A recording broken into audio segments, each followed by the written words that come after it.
Eki Tandio, saya profesional fotografer. Background saya pernah belajar di Trisakti Universitas, bagian graphic design, hanya tidak selesai karena saya melanjutkan ke fotografinya di Australia.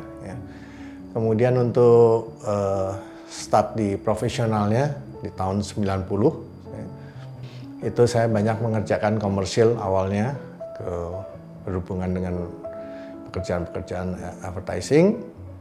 Kemudian setelah memasukin tahun 2000-an baru saya lebih fokus ke pembuatan buku mengenai budaya-budaya di Indonesia terutama, dan juga berhubungan dengan pemotretan benda-benda di Museum Nasional, atau kira-kira seperti itu.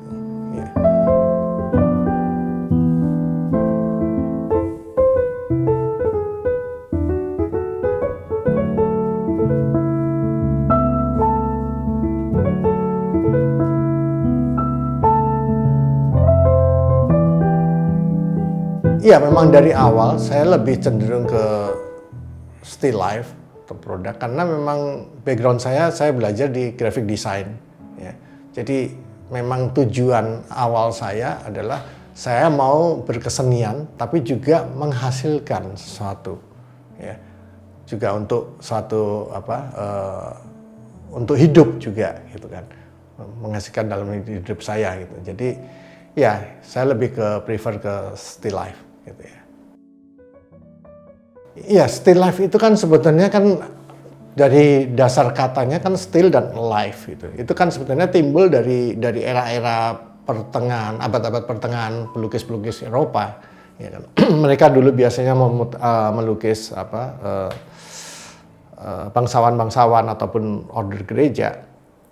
Kemudian kalau mereka iseng ada waktu baru mereka melukis buah-buahan di meja atau bunga nah mereka memberi judulnya still life karena benda mati yang tampak hidup. Nah, itu diadaptasi di fotografinya. Nah, kalau di fotografi adalah satu benda yang benda mati juga sama, tapi memberi satu nuansa dan ambient yang menceritakan sesuatu konsep. Ya, misalnya kalau ada konten dan konteksnya, gitu. Bukan kalau foto still life misalnya satu benda produk, yaitu produk seperti katalog, foto katalog. Tapi kalau ada beberapa bagian props yang digabungkan menjadi satu cerita, gitu loh. Itu baru kita bisa sebut still life. Gitu.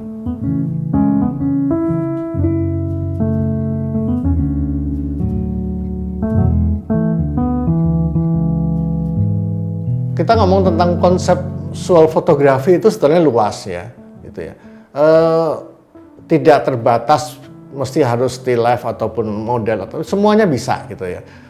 Yang intinya adalah konseptual fotografi itu adalah satu foto yang punya konten dan konteksnya, dan itu adalah bahasa visual dari si senimannya atau fotografernya ke masyarakatnya atau yang pelihatnya. Nah, apakah itu nyambung atau enggak, atau tersampaikan atau enggak, itu lain lagi ceritanya gitu ya. Nah, tapi itu ada konten dan konteksnya. Nah, yang saya lihat sekarang itu kan begitu banyaknya orang ngomong tentang konseptual fotografi, tapi buat saya itu lebih kecenderungannya itu tematik sebetulnya. Ya. Hanya misalnya orang dikasih kostum Joker ataupun apapun lah gitu ya. Tokoh-tokoh misalnya komik atau apa. Nah, itu baru tematik gitu, baru tema. Nah, konten dan konteksnya apa nih? Apa yang mau disampaikan? Itu poinnya sebetulnya gitu loh. Membuat si pemirsa atau pelihat itu berhenti sejenak dan mikir, apa sih yang mau disampaikan oleh si fotografernya. Nah, kalau soal sampai atau tidak, itu kan tergantung dari audiensnya kan. Dari wawasan, dari background budayanya, apakah dia bisa nangkep atau enggak, itu lain lagi ceritanya gitu. Tapi at least itu yang kita ngomong tentang konseptual fotografi, sebenarnya di situ. Kalau untuk profesional, kerjaan profesional itu kebanyakan karena berhubungan dengan pihak lain ya, misalnya advertising. Dia yang membuat konsepnya, jadi kita hanya sebagai eksekutor. Nah, paling saya bisa diskusi tentang apa nih maunya, ambience-nya seperti apa, apakah mau kelihatan siang, pagi, sore. Nah, itu saya diskusi. Nah, itu jadi saya bisa mengejawantahkannya berdasarkan dengan lighting-nya sebetulnya. Hanya itu. Tapi kalau direct client ataupun personal project yang saya itu udah kebebasan saya kan. Nah, itu konsep dari saya mau eksekusinya seperti apa. Nah, itu pure ya, kita sendiri gitu kan. Itu kira-kiranya. Ya saya beruntung ya. Saya beruntungnya karena saat saya bertemu dengan almarhum Pak Yawafe itu, saya dikasih kepercayaan total, Mas. Jadi udah terserah kamu yang motret gimana. Saya hanya harus mengejawantahkan cuma instruksi aja. Nah saya mesti harus ngeblend gitu. Makanya saya juga belajar gitu. Sambil jalan sambil belajar saya. Budaya, oh ini budaya seperti ini, oh ini seperti ini gitu. Ya itu ya itu jalan hidup saya sih.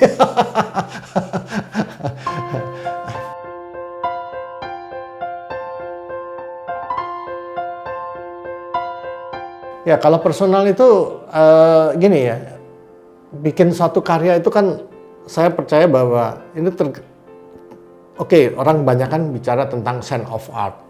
Sense of art itu hanya seperberapa persen sebetulnya.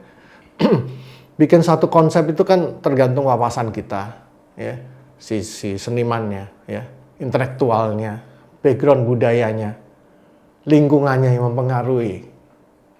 Ya, itu akan membentuk satu persepsi dia kan. Nah, kemudian ada topik. Nah, apakah dia mau ngangkat topik itu atau kegundahan dari rasa dia? Nah, itu yang tadi saya bilang itu adalah bahasa komunikasi gitu. Nah, gimana dia menceritakan itu? Mengungkapkan itu dengan bahasa visual. Beda dengan film, movie kan. Kalau movie itu kan ada story-nya yang kita bisa panjang dan kita tahu ada gerak dan suara. Kalau fotografi hanya 2 dimensi.